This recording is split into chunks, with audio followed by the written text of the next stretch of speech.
And I'm here.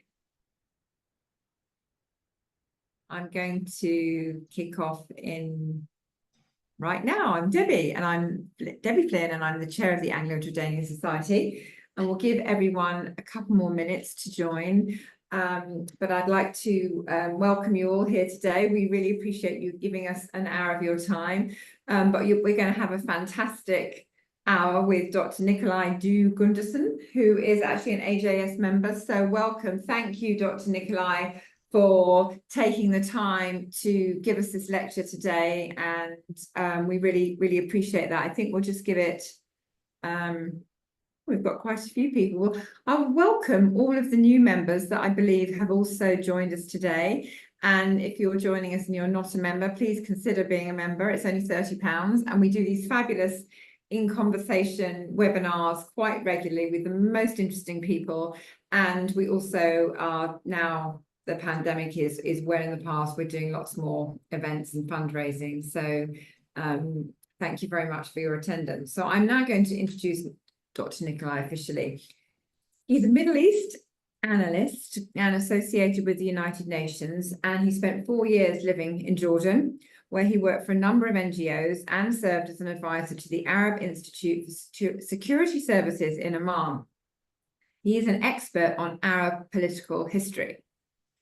Dr. Nicolai is married to Awa, who's Jordanian. I'm sure he's going to tell us a bit more about how they met later. But it's a fascinating story. And today, his subject matter is all about how a visit to Jordan can really help you understand the Arab world. And I think the connections that we're going to understand and hear about today are going to make a difference to all of our understanding. And I know probably lots of people on this call have been to Jordan, have a really good understanding, but I'm sure there are going to be things that I'm going to learn, having been associated with Jordan for over 20 years. So over to you, Dr. Nicolai. Thank you very much for that kind introduction. I really appreciate it. And good evening, everyone. Thank you for joining. I also just want to quickly reiterate, I strongly advise those of you who haven't to join AJS. I'm very happy that I did. It's a wonderful community, and I can't wait to get to know everyone better as well. So let's get started discussing Jordan as kind of a window into the Arab world. So one of the reasons why I wanted to do this lecture is because, having spent so much time in Jordan, there's a lot I feel that I can share. And it's a country that I keep coming back to. So we're going to discuss that a little bit. First, I'll briefly discuss my sort of background that I work for the United Nations. I also work for the Economist and Analyst. I spent 4 years in Jordan and I got married. So in this photo, this is a family photo that I wanted to share. My wife is to the right, and then her mother to the next to her. Brothers and sisters, people who I consider my family now. And I think this is one of the things about Jordan, that the hospitality that you experience coming into Jordan is wonderful. My wife and I met through an online program when we were both at university. She was in Jordan, I was in Switzerland. And then, we got married, and in between that happening, I studied Arabic in Jordan, which I really enjoyed. It was a very interesting experience to learn Arabic in country and in Jordan specifically. I felt it was different from other programs being offered in other countries. And as Debbie mentioned, I worked for several NGOs as well while I was there. Now, I also want to start off by discussing Jordan's regional circumstances. This is something that comes up and again. I think it's unfortunate that there are many people who assume that Jordan may not quite be safe. You can see from this map that, Jordan borders Iraq, borders Syria, countries that have sadly experienced unrest. Now, here I would stress that Jordan remains incredibly safe. I mean, I've been in Jordan. I've walked, from a wedding party at 1 a.m. back to my hotel, and I felt perfectly safe. I also think that, as we will discuss later, some of these adjacent countries, and those that sadly have experienced some unrest, there are many people who come from those countries to Jordan, and they add to that mosaic of cultures, which is another appealing aspect of coming to Jordan. It's not just about Jordan itself, it's also about Arab cultures, plural. Understanding, that there are different Arab cultures, each with its own dialect of Arabic, with its own food, and you can experience all of this in Jordan, which I've always loved and I have a passion for. So just briefly talking about Jordan and its transformation into the Hashemite kingdom. Jordan was originally known as Transjordan after the end of the Ottoman Empire. As it gained independence, it over time turned into the Hashemite Kingdom of Jordan because it's ruled by the Hashemite family. And one of the things that's interesting about Jordan is when you go there, you can find that there are Ottoman sites. So ruins from the Ottoman Empire, and also from the Roman Empire, for that matter, which we'll discuss as well. So this is a country with a long and rich history that I really urge you all to explore. So really, again, what can Jordan teach us about the Arab world? Why should we visit Jordan? This is really what we're here to talk about. And I think that what we might discuss at another time is why visit it again and again, as I seem to keep doing. Yes, I have family in Jordan, but I feel that every time I come back to Jordan, I learn something new. I enjoy something I hadn't done before, and so on and so forth. So here, let's start by talking about the culture that Jordan offers. There's a couple of things that I think are a bit difficult to tackle when it comes to understanding the Middle East and the Arab world. There is there's two extreme pictures of the Middle East as kind of one big landmass. So some people assume that there's safety as an issue. Other people assume that Dubai, which I think is very well known, is kind of that's the whole Middle East, and this is blatantly untrue. If you go to a place like Jordan, you will discover very much diverse culture. As an example, to the top right, we have West al-Balad, or downtown, which is an area that is historical. It is a bit touristy. It's got a lot of interesting souks and shops, but it's also where most trade in Jordan took place until the mid 2000s. So Jordan, I think, didn't get its first shopping mall until 2004. And my wife tells me that when that mall opened, it was called Mecca Mall. It was seen as kind of hip and cool to go to Mecca Mall because it was the first mall that Jordan had. But for a historical experience, you can go to downtown. You can also see that there are ruins like the Citadel. There is, to the bottom right, this view is the view I had in my office every morning. It was wonderful. So I could look across in a neighborhood called Jebel Webda.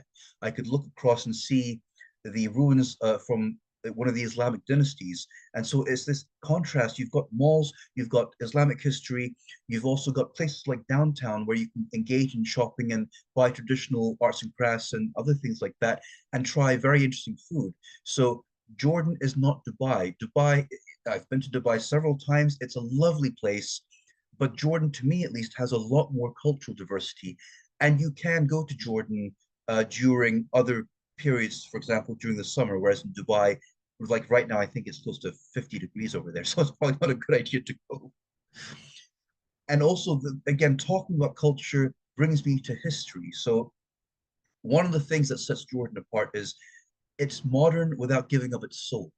And I would say that downtown is the soul of Amman, the capital. It's the soul of Jordan. And you can see a lot of history without total commercialization.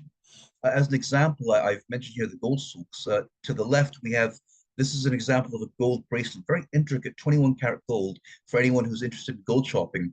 These are very common in Jordan. When we went this time, I think my wife, we got a couple of these, and these are things you wouldn't find in London, for example, because it's just not part of the culture. There's not the same demand for it.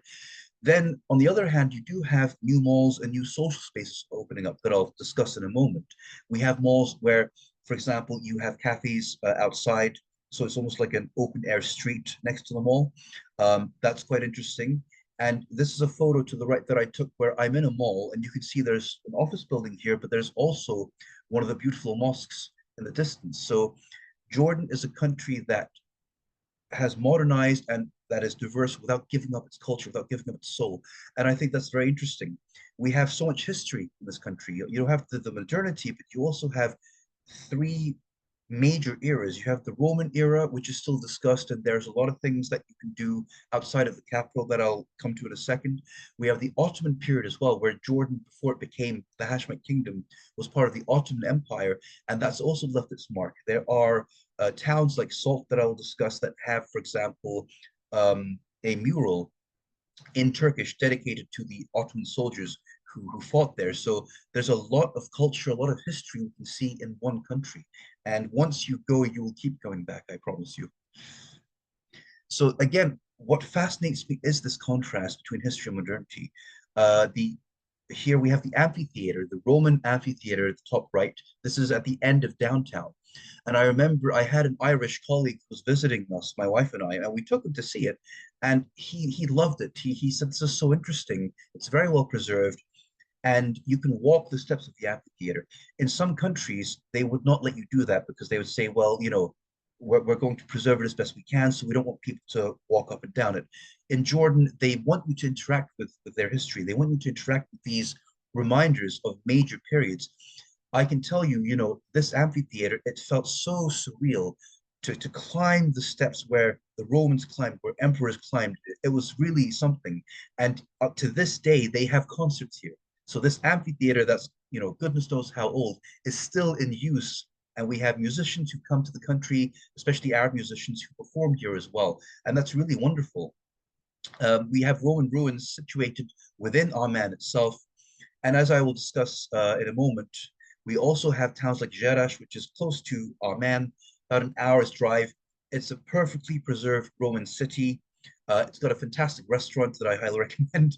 And one of the things that I loved about Jerash is the fact that they have chariot races. I have not yet been to one, but you can go to Jerash and you can get an instructor to teach you how to drive a chariot with a horse, just like the Romans did. So you can interact with these reminders of history. And I think that this is one of the things that really surprised me when I came to Jordan the first time. I didn't know much about the country. I was excited to come. I saw that, I knew the person who would become my wife eventually, and there were NGOs there that I worked with. But this aspect of Jordan was so fascinating to me and so exciting. So as I was saying, here we can actually see that the Guardian even did an article on Jerash itself. So we have to the left part of Jerash, you've got preserved Roman ruins, and you have a modern town just part of it as well, kind of next door. And you can do all these amazing shows as part of your experience in Jordan, as part of your experience coming to the country in Jerash. And so one of the Guardian authors a few years ago, London was going to see some sort of Ben-Hur show opening, and he was like, okay, fine. But what they do in Jordan is a lot better. Instead of just watching a show, you can take the reins of Roman chariot yourself, and you can interact with actors who play Roman soldiers. The idea of history coming alive is so exciting to me, so fascinating, and it's one of the things that I feel is overlooked when it comes to Jordan. And of course, in addition to culture, I have to mention food. Now, I'm going to try to sort of go around the slide here and introduce you all to three of my favorite foods. The first one is mansaf. Mansaf is this dish here. This is a soft, tender boiled lamb with strained yogurt, eaten often on Fridays. It's a national dish. This is a dish which is often served in quite a large portion, and tribes across Jordan, they get together, they eat it together. I believe that even the king, when he meets with some of the tribes, they will get together over mansaf, and they will all eat, from the same large portion. The idea being, this is to socialize. We're all here together, and I would say that while there are some restaurants you can go to, if you have someone Jordanian who invites you home, you've got to try it at their home because it's so amazing.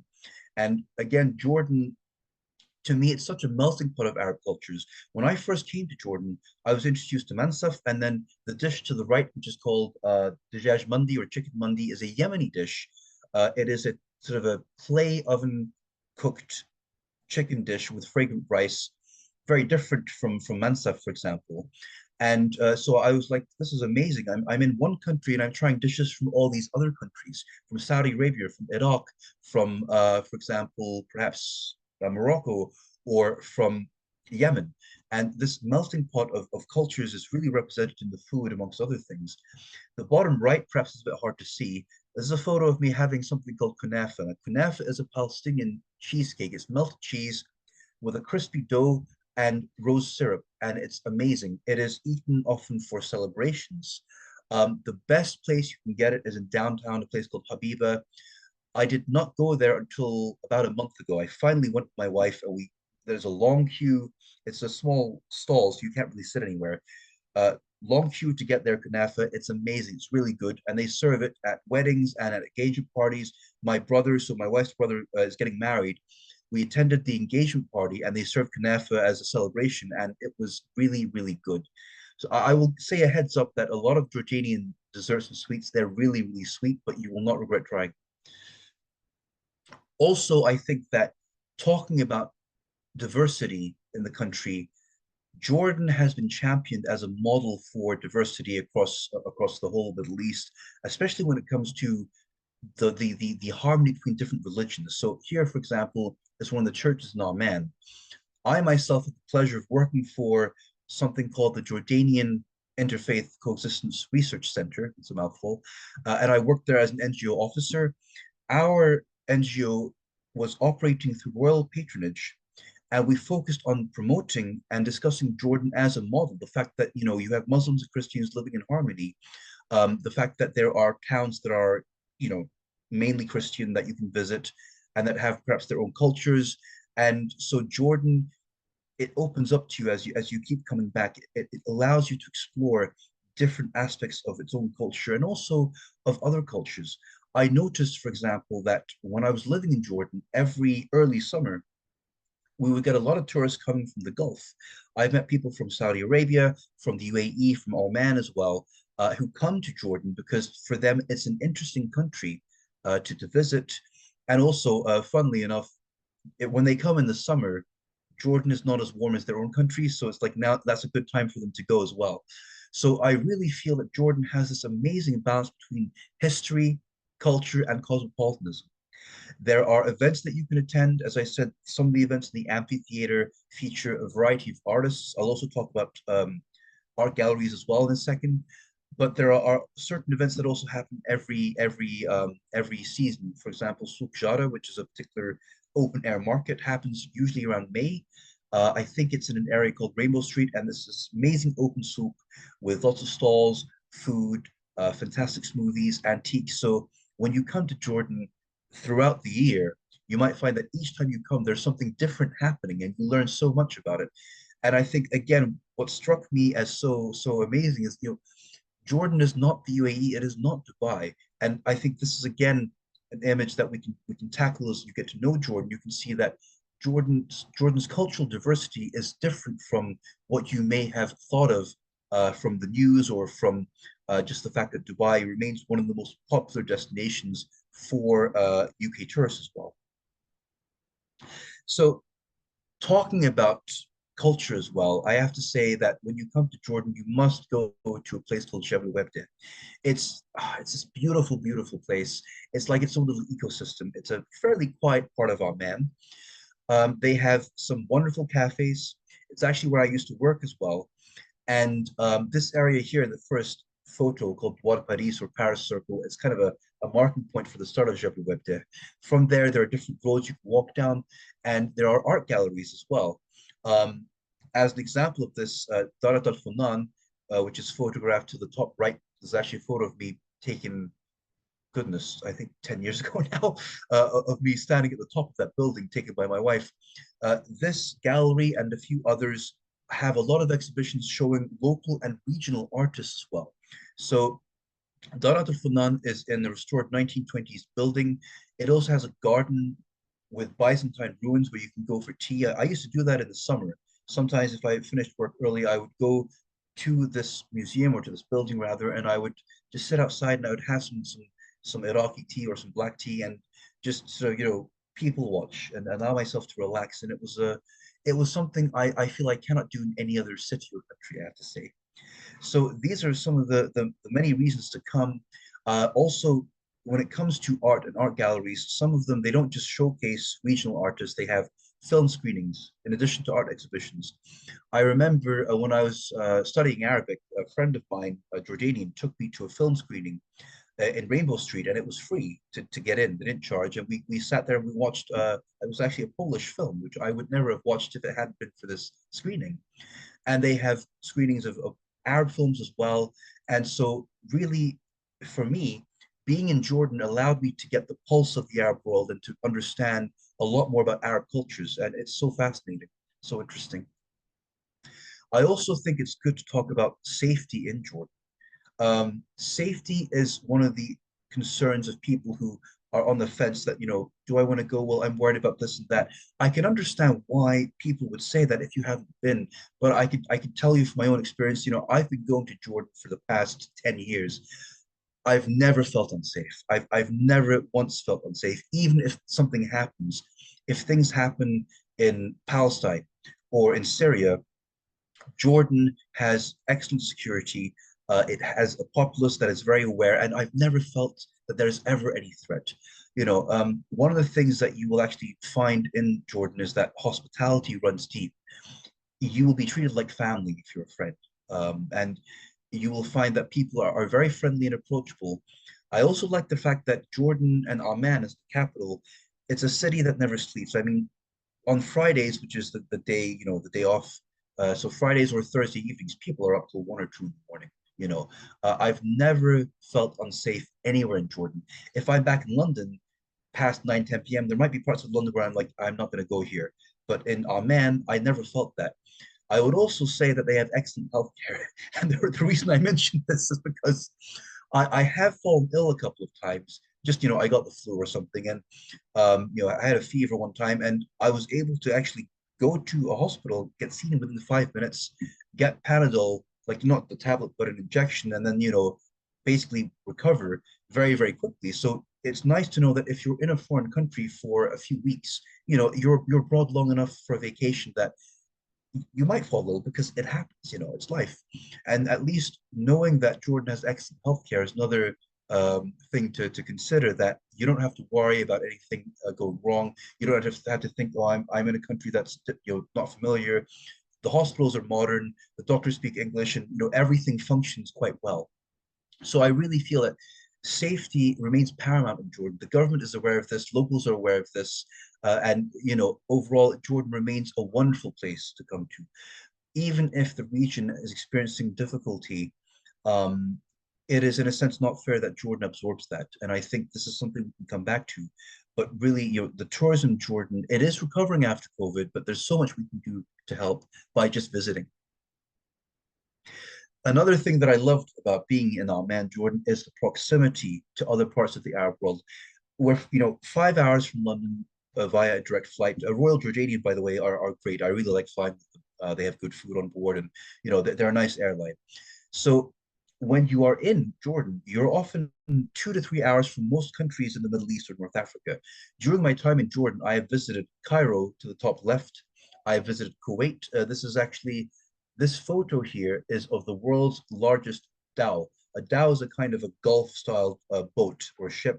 This is the world's largest. It's in the Guinness World Book of Records. So that's me in Kuwait. The bottom left is Muscat in Oman. And then to the bottom right, that's me landing in Cairo. So whenever I wanted to go to other parts of the Middle East, I was able to do so from Jordan fairly quickly, and I dare say it's cheaper. I mean, if you're learning Arabic at the age of 21, and maybe your budget is limited, it's easier to travel to some of these countries from Jordan. So Jordan became kind of a hub for exploring the rest of the Arab world as well, and I really, really enjoyed that. I had a blast doing that. And let's not forget something else: the seasons. So when I first came to Jordan, I actually came for a conference with the Arab Institute for Security Studies. And, not having come to the Middle East before, assuming that it was like the Gulf, I packed my suit, thank goodness, but then I packed shorts, I packed a Hawaiian shirt, and then I get there in November and it's raining. And the thing is that as the seasons change, the activities that you can do in Jordan change as well. So, for example, in November, when there's a bit of rain, it can be quite pleasant to walk in a place like Rainbow Street with a jacket on. As we hit January, February, and we get snow, such as in the photo to the top left from my hotel window, that's a time when maybe you would do more indoor activities. You would have things like sahlab, which is the drink to the top right. This is originally a Turkish drink, which has become very popular in Jordan. It is a warm, kind of a milky sweet drink with dried apricots in it and pistachios. You would have that mainly in the winter. It's so lovely to have. And then, of course, as it warms up, as we push into March, then you might say, okay, now it's getting warm enough that I'm going to be outside. There are places like Sharia Wakalat or Wakalat Street, which is known for its shopping. It's a large open area with sort of high street stores, and you're outside and you can shop there. There are stalls you can go to. The Dead Sea is another one where, because the Dead Sea is warmer than much of the country, if I go to the Dead Sea in March, for example, or December, it's going to be much warmer there than in Amman. When I went to Amman in December, back in 2022, it was about 18 degrees in the capital.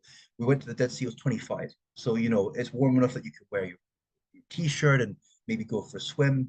And then also, places like Idlib, which is in the north, is a bit cooler. So in the summer, maybe I would go to a place like Idlib. And the summer is also the time when maybe you spend a bit more time in shopping malls and museums and whatnot. So there's always something to do. And this is one of the things that I love about the Levant and about Jordan is that because it has these different seasons, each season can offer a different activity. If I'm in the Gulf, I'm stuck indoors after April. I mean, I've been when I came to Dubai in was it May? I think it was like 37, 38 degrees. It was very hard to be outside. So spending time outdoors, there's a limited window for doing that in the Gulf. Whereas in Jordan, you have a much bigger window, and there's so many things that you can do according to the season as well. I think again, one of the things that I've mentioned throughout the presentation so far is there is a stereotype of the Middle East as one big landmass. And I think it's important to remember that each part of the Middle East is its own region. You have the Levant, which would be Lebanon, Jordan, Syria, for example. We have North Africa, Morocco, Egypt, Algeria, and the Gulf, of course, is its own region as well. And so, really, here, the photo that I've left is just to try to have a reminder of that difference. Dubai is a lovely, lovely place. I love shopping in Dubai. I love going there for guest lectures. It's a place where the lights are also always on, where there's a lot of modernity. It's almost like living in a futuristic city, right? But when you look at Jordan and you look at Amman, you will have a dose of that, but you also have so much history. This photo here of the amphitheater with buildings, residential buildings behind is kind of, to me, a really good example of the soul of Jordan. Amman as a capital is built across 7 hills, and you will notice that when you visit, how many cities are built across 7 hills, if you actually, when you visit the neighborhoods, because there's different sections, you'll notice that most of them are called Jebel something, Jebel Amman, Jebel Hussein, Jebel Webde. The word Jebel means mountain or hill. So it's kind of acknowledging the fact that Amman is built across 7 hills. And so again, Jordan acts as a mosaic of Arab diversity. It's a country with cities that really teach you a lot about the Arab world, about art in the Arab world, about dialects of the Arab world as well. And so it's not just about visiting Jordan, it becomes understanding the Arab world and understanding Jordan's neighbors as well. There are many Syrians and Iraqis who are living in Jordan. Um, Iraqi food and Syrian food is amazing, and getting to know people who are there as well, who've settled there, including sometimes under tough circumstances, can be very eye-opening, I think, and very, very interesting. So it really, when you are in Jordan, you understand that the image of instability is not a fair one. And Jordan, I'm sure, works hard to remain stable, but also the reason that it remains stable is because it's not experiencing any internal conflict. And it's a country that tries to welcome everyone as well. So one of the things that I'll try to discuss now as well is going outside the capital. One of the things that I learned as I traveled and I came to Jordan is when you go to any capital in the world, you're going to be in the sort of, the capital is basically where you have political administration, you have cosmopolitanism. London, for example, is not York, as an example, anywhere in the world. And what I found is when I left the capital and I tried to travel within the country, it was so interesting to get to meet different people and to go outside to places like Salt, which I'll discuss in a second, Madaba. The fact that there are different dialects as well, which can vary from city to city, shows how diverse Jordan is. That when I go to Salt, the way that Arabic is spoken is a little bit different from the capital. And I think that this is an important thing to note, that when you come to a country, the capital is only one side of the coin. And as you get to know the country better, you will start to leave the capital and get to explore even more of that country. It's always so interesting to do. As an example, one of the trips that I did, my wife and I wanted to go to Aqaba, which is by the Red Sea. It's a fantastic place to go for the winter, by the way. In December, it's like 25 degrees. It's well worth going there for winter. Now, we decided instead of flying by plane, which is like 1 hour flight, we would take a bus.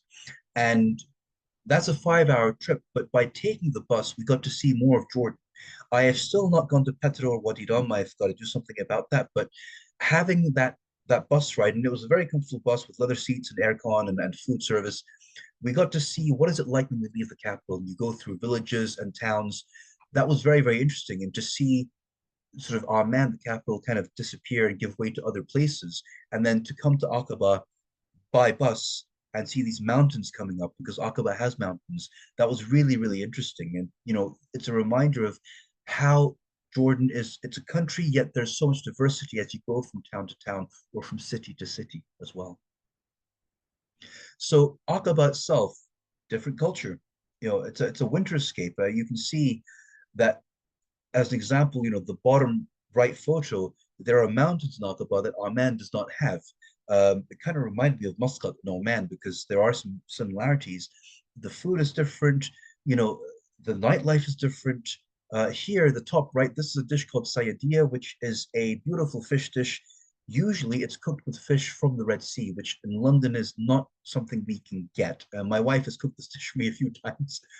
And when we were in Jordan last month, she cooked it again. She said, Nicolai, I'm going to make the dish with the right fish from the Red Sea because now we're in Jordan, so we can buy it. So let's do this. And so you have a lot of chance to try these different beautiful dishes. There are souks you can go to as well. I found when I was in Aqaba that the malls are open, but they're kind of empty. It was interesting because it seems that it's not a mall culture. Amman is, but then in the evening as it cools down, you see there's so much nightlife. Restaurants are open until late. There's lights on everywhere. People are out, doing their thing, and so you become a part of that hustle and bustle. It's so interesting and so fun. And from Aqaba as well, if you want to, you can go to, for example, Taba, which is part of Egypt's Red Sea coast. You might be able to also go to Sharm el-Sheikh. You can basically take a boat from Aqaba to parts of Egypt. So you can actually use Aqaba as kind of a gateway to other parts of the Arab world by boat or by sea, as opposed to only by plane. And that's also an interesting experience to make as well. Again, history is so fascinating in this country, in Jordan. There are so many things that you will find in Aqaba that you would only find there. So in Amman, it's more the Roman ruins. In Aqaba, there's a fort from the Mamluk period. There is the city of Ayla, which was an Islamic city from the early Muslim period. And Aqaba also was where we had what was called the Battle of Aqaba. This was the period when the Ottoman forces were about to lose, and the kingdom of the Hijaz, which is what we had before we had Jordan, became it became an area for the Ottomans to lose the final battle, and the the man known as Lawrence of Arabia, T.E. Lawrence, advised the Arab army on how to defeat the Ottomans and help them create a bottleneck here by the Gulf of Aqaba and to stop them from advancing. So there's a lot of history that we can see in Aqaba as well. And there's a lot of just diversity. Again, when you go from town to town, from city to city, Aqaba is not Amman, Amman is not Madaba, and each town has its own soul and its own history to offer. And I find that so interesting. Let's see if we can get this to move forward. Yes. So another place that was on my radar that I went to was a place called Fuhez. Fuhez is a Christian town between Salt and Amman. So it's not too far. It happens to be a Christian majority town, and it's also slightly cooler because of the its elevation, the area where it is. This is a photo of me with the statue of St. George in I guess you could call it the town square. Really, really wonderful place, fantastic restaurant there. They also have an annual festival for, I think, art as well and a few other events. So it's a reminder that Amman is not all of Jordan. There's a lot to see as you leave the capital and you explore other parts of Jordan. I think we made it a day trip, and that's another thing that if you're interested in exploring Jordan as a country, you can come to Amman and you can sometimes do day trips to other towns and come back in the evening. You don't have to book a flight or an overnight. There are places that are close enough without having to do that. So I wanted to also take as a case study the town of Salt, or Asalt in Arabic. This is Jordan's former capital, and it's again a very beautiful, laid-back city. This is a photo I took, I think, just outside of Salt, with this amazing view overlooking kind of a valley here. And Salt was a place that I had wanted to go to after I settled in Jordan and I started learning Arabic. I started looking at, other parts of the country, and I thought this is a great idea. This is a day trip. Let's do this. So my wife and I, we got together with one of my classmates at the time who was learning Arabic, and we decided to go for a day trip to Seoul. So half an hour from Amman is not bad. It's actually, although it's smaller than Amman is, there are people who live in Salt and you commute to Amman for work. As I said, it was or is the former capital of Jordan, captured by the Ottomans during the First World War. And already by this time, it was a huge trading hub connecting what became Jordan with Nablus in Palestine, Syria, and Lebanon. It's also where Hashemite rule was announced by the British, who supported the Hashemite sort of family as the right form of leadership for the country. In 1928, the Emir Abdullah I transferred the capital to Amman, but Salt remains a very interesting place. And I think that because it's not the capital, it has more of a laid-back vibe compared to Amman. It's a bit smaller. It's more relaxing to go there as well. If you want to break from some of Amman's traffic, it's a great option as well.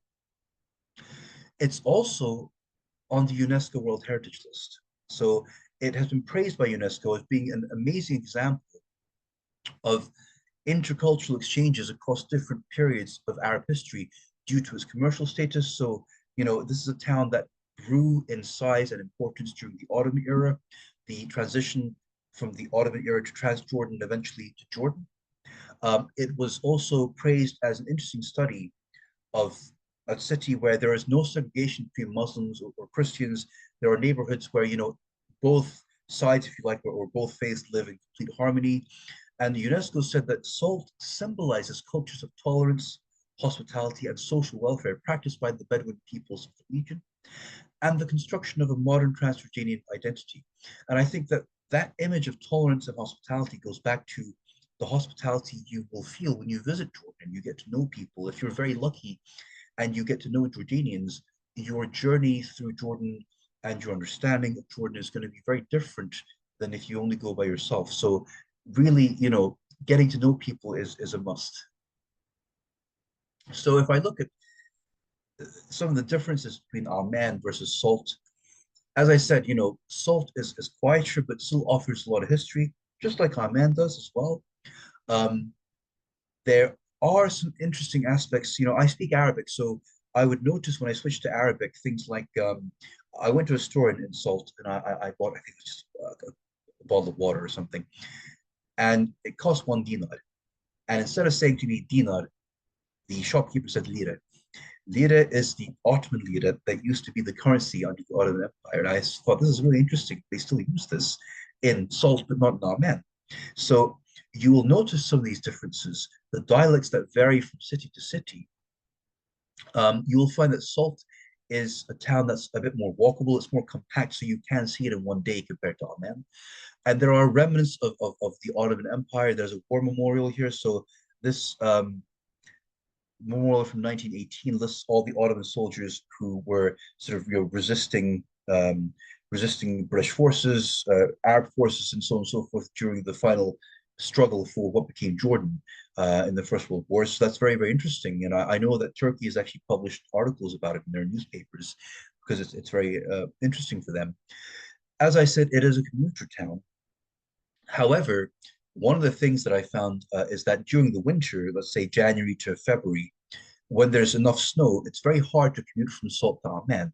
And so when I was working in Jordan, one of our managers, he lived in Salt, and if there was too much snow, he would be able to come to the office, because it wasn't possible to push up through it. So going to Salt in the winter, it's going to be a different experience. If there's snow, but you're told the roads are clear, you can do it. And I'm sure that going to Jordan, seeing Amman and seeing Salt when there's snow is going to be a very, very interesting experience. So there's other interesting structures and history within Amman and within Salt itself. So for example, Beit Tuqan, which is built in 1900, the house to the top right there, this is now an archaeology museum, but it is the house of Queen Alia's grandfather. The Queen Alia was one of the queens of Jordan under King Hussein. She tragically died, I think, in a helicopter crash, but she's always been remembered. The airport, for example, is named after her. And so when you come to Salt, you will find these snippets of Jordanian history that kind of enhance your understanding of the country, enhance your understanding of Oman as well. There's also Souk Hammam, which is a wonderful souk named after Turkish baths. The word hammam means bath or Turkish bath. It's quite an old souk. And because it's not as massive as downtown, it's a bit more intimate, a bit easier to navigate. I certainly enjoyed going there. And, they have a couple of great restaurants there. They have stalls with food and with spices. So, again, when you come to Salt, you have a different experience that is a reminder of Jordan's diversity as well. And I have to say, the other thing is the views over Salt are quite something. I mean, there are a couple of restaurants that I have not been to yet, haven't had the chance, but in Salt, a couple opened after the pandemic, and they have these, as you can see, are these igloos where you can sit in the winter or throughout the year, and as the sun sets, you get this amazing view over Salt in these places.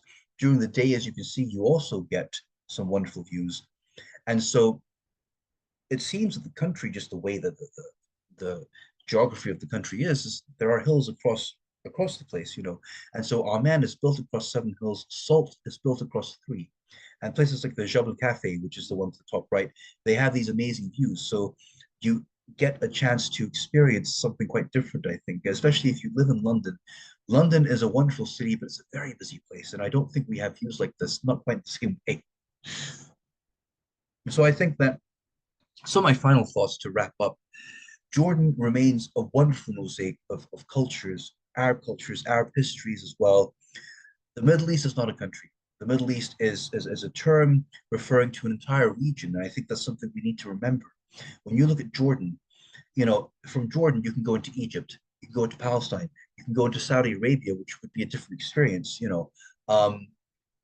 Coming to Jordan allows you to better understand the Arab world and to also get a chance to deconstruct stereotypes. I think stereotypes come from the media, and they come from also just when you don't go to a place, you may have some stereotypes. It happens. And I think that Jordan has unfortunately been kind of a victim of concerns over safety that are not entirely fair. As you can see from this map, we have the Gaza Strip uh, kind of next door to Jordan. But what's happening there, although of course it's terrible, isn't impacting Jordan the way many people assume that it is. I mean, I was there just a month ago and I had a wonderful time. I was doing some shopping in Oman. I was helping my brother prepare for his engagement party, and I felt perfectly safe and happy. And I was glad to be kind of back home in a sense, in my second home. And I think that really one of Jordan's biggest issues, bigger than safety, is tourism. We're talking about a period now where we're starting to recover from COVID, but Jordan's economy was hit hard. It was hit hard by COVID. It's still recovering. And that includes tourism. Tourism represents almost 15% of GDP in 2023. I know that His Majesty Abdullah II wants to increase that because he wants more people to come to Jordan. On that note, I know that Jordan is receiving more investments in places like Aqaba. I actually just wrote a piece about this for The Economist, that there are more banks and investors who are interested in Aqaba because they see so much potential. And, Jordan has so much to offer tourists. This is, for example, Petra lit up at night. There's all these candles there. You can go to Petra and to Wadi Rum and you can stay the night in the desert and view the stars from these beautiful igloos where you can sleep. And really, why shouldn't you go? It's perfectly safe. I think that it will offer you something very different. And from Jordan, if you want to stay longer, you can explore the whole country. You can also explore other parts of the Arab world more quickly, cheaply, I dare say. A 3-hour flight to get to almost any Arab country from Jordan, that's not bad. Very few countries will give you that kind of access. And I think that's really wonderful and something that makes me very happy to discuss Jordan at such length. So I would say, perhaps this is a little exercise that we can ask for those who've been to Jordan. If you had to sum Jordan up in 3 words, what would you say? You can type in the chat if you want. If there's 3 words that come to mind when you think of Jordan, I'll give that a second and then I'll reveal sort of my 3 words if you like. So, how would you sum up Jordan in 3 words for those who've been? Can you give a second? Come on, don't be shy. Magical. I'd say magical, personally. That would be one of mine. I have to agree with you. Certainly after the view of Petra there, definitely magical. I think that Jordan, there's a reason why so many films are shot in Jordan, by the way. If you've watched Indiana Jones, if you watched a lot of Hollywood films, Petra remains Martian. one of the key places. I'm Mm. sorry? The Martian was shot there. Yes, Well, there's yes, been a lot, exactly. no, absolutely, over the years. Fantastic. There's been so much, so much. I would say if I have to sum up Jordan in 3 words, this is just my best attempt. I would say that in 3 words, for me, Jordan is hospitality, history, and culture. I think those are the 3 words that to me sum up Jordan as best as I can. There's always hospitality. You always feel welcome when you're in Jordan. There is history across the whole country. This is a country that has seen the Romans, coming, the Ottomans coming. It has welcomed so many people from the Arab world, and the culture as well. That you see, there's a lot of dignity in Jordanian culture, a lot of hospitality, and I think that it's a place that I keep coming back to again and again. I also think that if you happen not to speak Arabic, don't be discouraged. You can go there and you'll have, tour guides if you go to Petra, and getting around Oman, the young people, they speak English, so it's not a problem at all. And it is the country that I'm the most glad that I visited, I think, in my whole life, I have to say. Well, it sounds like it changed your life, Nicolai. Well, I think in a sense it did. I mean, it gave me a wonderful wife, and it gave me a different sense of home in some ways. And it's a really wonderful place. And I do feel that tourists need to come in droves. Really, they need to talk about Jordan. They need to visit Jordan. I absolutely. I mean, honestly, I couldn't have summed it up better myself in terms of looking at your 3 words, hospitality at the top there.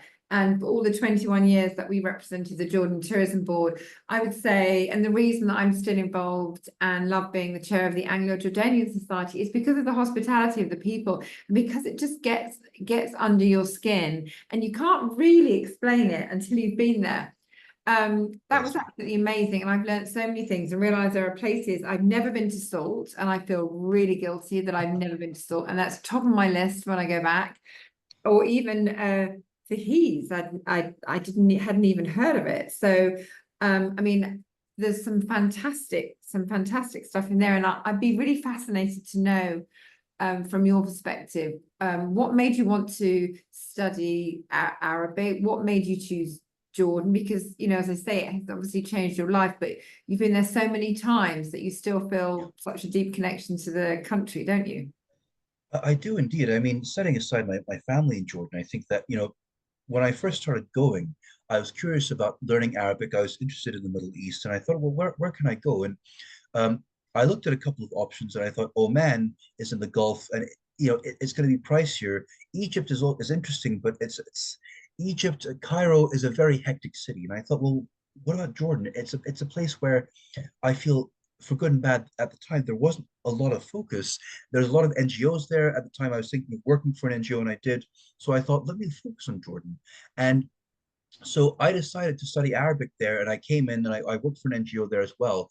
And I found that, in Jordan itself, especially after 2011, there was a lot of safety in Jordan, and you would learn Arabic and you would use it daily as you went out. People do speak English, but when they see that you're learning Arabic, they then try to speak to you in Arabic, and they respect that. So I really felt that it gave me a chance to learn Arabic from an insider's perspective, in country, in region. And I also felt that, as I said, being based in Jordan allowed me to travel. At the end of each semester for my Arabic courses, I would say, okay, now I want to go to Egypt, or I want to go to Lebanon or somewhere. And it was very easy to get tickets. It was very easy to travel. So I really felt that it gave me a base to further explore the Arab world. Definitely. Fantastic. And you've obviously, I think there's 2 things that you touched on I totally relate to. One is actually now, in terms of, I was there a month ago, and the hotel I was in, I think there were only a couple of customers. They were Australian, and they were having the time of their life. They said, we've been to Petra, there was no one there. it's always felt so safe. I mean, as a tourism board, you can't come out and say that, but people can say it. And I felt just totally safe there. So if there's anyone watching this that's never been to Jordan, that does have it on your bucket list in terms of Petra and Jerash and the places that are famous, then plan it now, because it's a really good time to go, because other people are nervous and they shouldn't be, but the reality is they may be. So it's a great time to go. And on the other hand, if you've been, and again, going back to what you're saying, don't think of it as just one of those countries where you tick it off the list because you've done Petra and you've done Jerash. There's so many other things to see. I mean, as I say, all the years I've been, I've never been to Salt. So those are things I really relate to. And how about you? Where haven't you been that you'd really like to go to yourself?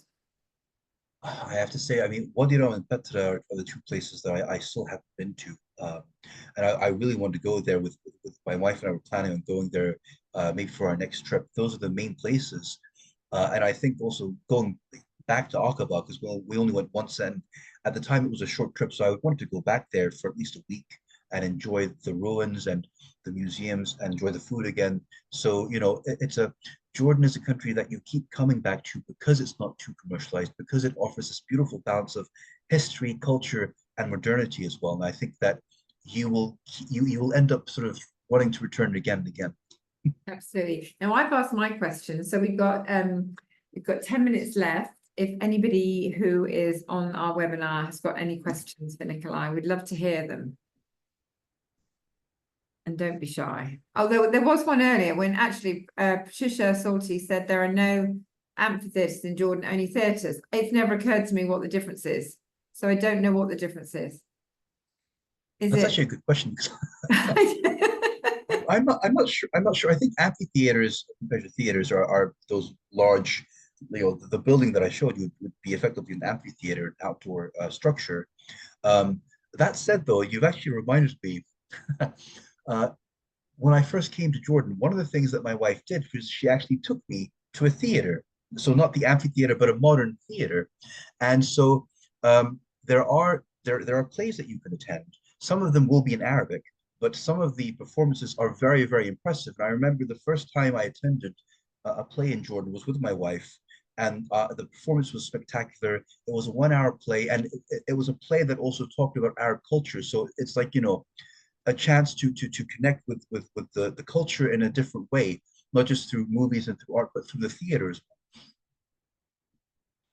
So we have an answer. Apparently, amphitheatres are totally enclosed like the Colosseum. So I've learned something today. Thank you, Patricia, for that. That's brilliant. And I think the other thing I related to as well was how accessible the history is. That it, just literally there wherever you go, you can touch it and feel it without, lots of queues and barriers and what have you. It's just literally living history, which is so important. And I think perhaps people would be really interested to know, is there anything about learning Arabic, which I don't speak, is there any part of learning Arabic that changed your view of the country? I mean, in a sense, it did. You can enjoy Jordan without having to learn Arabic, but I think that if you do decide to learn Arabic, it can be quite an interesting experience, because firstly, learning a new language is always a bit difficult, but I feel that because of Jordan's hospitality, when I first started learning Arabic, I didn't feel shy to practice. I didn't feel, put on the spot. I felt encouraged. And I think also, speaking Arabic, it's always fun to be able to do that and converse in Arabic with people. Um, I also found that because I spoke Arabic, after a while, I could listen to different dialects. So, for example, I could be in a shopping mall and I could speak to someone who I thought perhaps was Jordanian, and based on how they're speaking to me, I'm like, oh, actually, no, they're Egyptian, or they're Palestinian, or they're from Oman. That you get to pick up on more of the diversity within the country through learning Arabic as well. So I certainly think that learning Arabic in country was a huge advantage, but also it gave me another layer to understanding Jordan as well. I can imagine. And in fact, we have a question from Stephen Rylands, who's asked, have you got any tips for learning Arabic if you're moving to Jordan but not studying it? If you're moving to Jordan but not studying it, I mean, if you're not formally studying it, you can try to to get, sort of books, and you can try to listen to audio tapes. Duolingo, which is an app that you can download, is a good starting point. So you might want to start with that. I think that without classes, you can pick up some Arabic. In fact, when I came to Jordan myself, before I started learning Arabic, I had begun to do self-study. I bought a book and I started listening, and it was Egyptian Arabic, but people understood me. So, for example, I would understand some Arabic. I could order a couple of dishes at a restaurant in Arabic if I wanted. So it's not impossible. And it's actually a great way of, if you're going to move to Jordan and you don't have time, you're not sure if you're going to formally study Arabic first, you can still move there, try to do some self-study and see how that goes. I think another option, which some people choose, is to actually connect with someone who's a tutor. And I remember when I was in Jordan, there were people who, instead of going for formal Arabic, like, attending classes for a semester or two or whatever, they would get in touch with tutors. Tutors are often people who will teach you Arabic. They're studying maybe at the University of Jordan, and you meet up with them once a week, and they come up with like a plan for what are your goals, how advanced do you want to get, what's your timeline. So you can also do that as kind of a semi-formal way of touching upon Arabic, or dipping your toes into Arabic as well. And what would be the two top words we should all know? The top words that you should know, I'd say shukran, which means thank you. Ahlan wa sahlan means hello and welcome. Those are the two top words, I think. Fantastic. Well, shukran to you, Nicolai, for giving us such a fabulous view from your perspective and your learnings of a country that is dear to all of us that I think are on this webinar. Just looking to see if we've got any other questions before we finish up. And I think, yeah, I think that's everybody. Anthony, Bruce, Okay, did you great. have one? I'm just trying to see if I can see if I've missed a question from Anthony. There's a hand up. But we need to put it in the chat or the Q&A.